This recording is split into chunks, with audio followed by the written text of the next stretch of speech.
मध्य प्रदेश लोक सेवा आयोग और कर्मचारी चयन मंडल यानी ईएसबी प्रदेश की दो सबसे बड़ी एजेंसी हैं जो भर्ती परीक्षाएं करवाती हैं।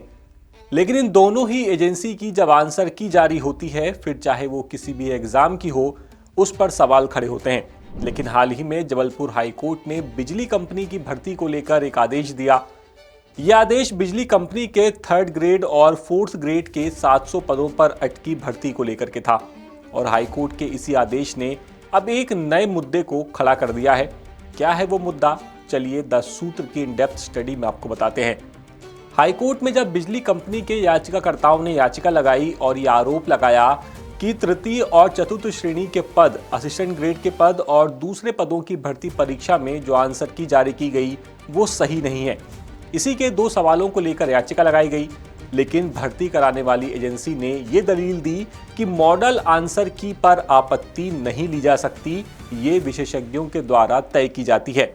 और ये भी बताया गया कि आंसर की को लेकर नितिन पाठक केस में 2017 में हाईकोर्ट की फुल बेंच ने निर्देश जारी किए थे और कहा था कि विशेषज्ञों के लिए जो उनके फैसले लिए गए हैं उनकी समीक्षा नहीं की जा सकती, लेकिन कोर्ट फैसला लेने के लिए की गई प्रक्रिया की समीक्षा कर सकता है। न्यायालय खुद इस आंसर की को संशोधित नहीं कर सकता, लेकिन अगर प्रक्रिया में कोई चूक हुई है तो इसे लेकर निर्देश दे सकता है। इसी को लेकर कोर्ट ने आदेश दिया कि भर्ती एजेंसी 15 दिनों के अंदर मॉडल आंसर की पर आपत्तियों को सुने और फिर अगर इन्हें सही पाया जाता है तो फिर मॉडल आंसर की में बदलाव करे और नए सिरे से इसे जारी करते हुए नंबरों को बांटे और फिर मेरिट लिस्ट को तैयार करे। इस मामले में 10 सूत्र ने इन डेप्थ स्टडी की और पुराने केस के साथ साथ कोर्ट के कुछ फैसलों को भी देखा। इस मामले में सुप्रीम कोर्ट से लेकर अलग अलग राज्यों के हाई कोर्ट के फैसले हैं। इसकी वजह सिर्फ एक है कि हर बार उम्मीदवार आंसर की को लेकर कोर्ट जाते हैं और कानूनी लड़ाई में पैसा और वक्त दोनों खराब करते हैं। आखिर क्या इन सब का कुछ मतलब बनता है, ये उम्मीदवार खुद तय करें। अब जरा आपको 2017 के जिस केस का जिक्र किया जा रहा है उसका आदेश और विवाद बताते हैं। मॉडल आंसर की को लेकर सबसे बड़ा विवाद साल 2017 में उठा था, जब 2010 में पीएससी की कराधान सहायक परीक्षा की आंसर की का विवाद कोर्ट पहुंचा। ये चंचल मोदी केस था। यहां पर हाईकोर्ट ने आदेश दिया कि पूर्व चीफ जस्टिस इस आंसर की को देखें और चेंज करें। इसके बाद पूर्व चीफ जस्टिस ने मॉडल आंसर की में कुछ सवाल गलत पाए और बदलने के लिए कहा, लेकिन पीएससी ने मामले में अपील की और मामला फुल बेंच में चला गया। फुल बेंच में मामले को लेकर 3 सवाल उठे। पहला कि क्या कोर्ट विशेषज्ञों के द्वारा तय आंसर की बदलने के लिए खुद कमेटी बना सकता है।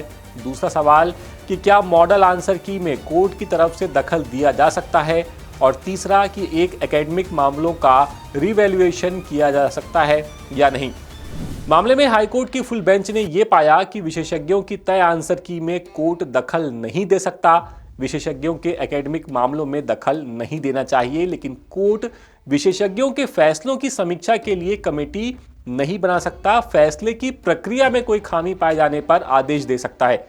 बिजली कंपनी के मामले में हाईकोर्ट जस्टिस ने इसी फुल बेंच के आदेश को सामने रखते हुए एक अहम लाइन कही थी। उन्होंने फैसले में लिखा कि अगर कुछ आंसर स्पष्ट रूप से गलत पाए जाते हैं तो कोई भी समझदार व्यक्ति उन्हें स्वीकार नहीं करेगा, तो कोर्ट निर्देश दे सकता है कि परीक्षा निकाय को आंसर की फिर से जांच करने का अधिकार है। हालांकि कोर्ट आंसर की को अंतिम रूप देने का काम अपने हाथों में नहीं ले सकता। इसमें एक अहम बात यह भी है कि बिजली कंपनी मामले में हाईकोर्ट ने आखिर ये आदेश क्यों दिया।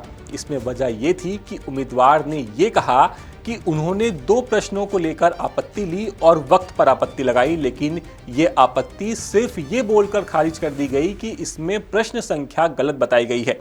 इसमें मेरिट पर आपत्ति को नहीं सुना गया और आंसर की में बदलाव नहीं किया गया। हाईकोर्ट जस्टिस ने इसी अहम बात को माना कि प्रक्रियागत गलती की गई है और विशेषज्ञों की आंसर की समीक्षा नहीं कर रहा कोर्ट, बल्कि प्रक्रिया की समीक्षा कर रहा है। इसलिए आपत्ति को सुने और अगर आपत्ति सही पाई जाती है तो आंसर की में बदलाव करें। लेकिन हाईकोर्ट की जो फुल बेंच है, इसके उलट फैसला सिंगल बेंच ने राज्य सेवा परीक्षा 2023 को लेकर के दिया था।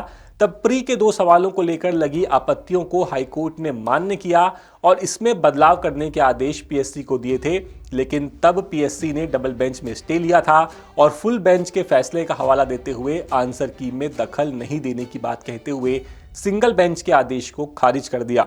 कुल मिलाकर अब आंसर की को लेकर एक अलग बहस छिड़ी हुई है और आगे क्या होता है ये फिलहाल देखने वाली बात होगी कि एमपीपीएससी और ईएसबी की अब जो परीक्षाएं होंगी उनके आंसर की जब जारी होगी तब क्या, जब कोई बवाल मचेगा तब आगे क्या होगा।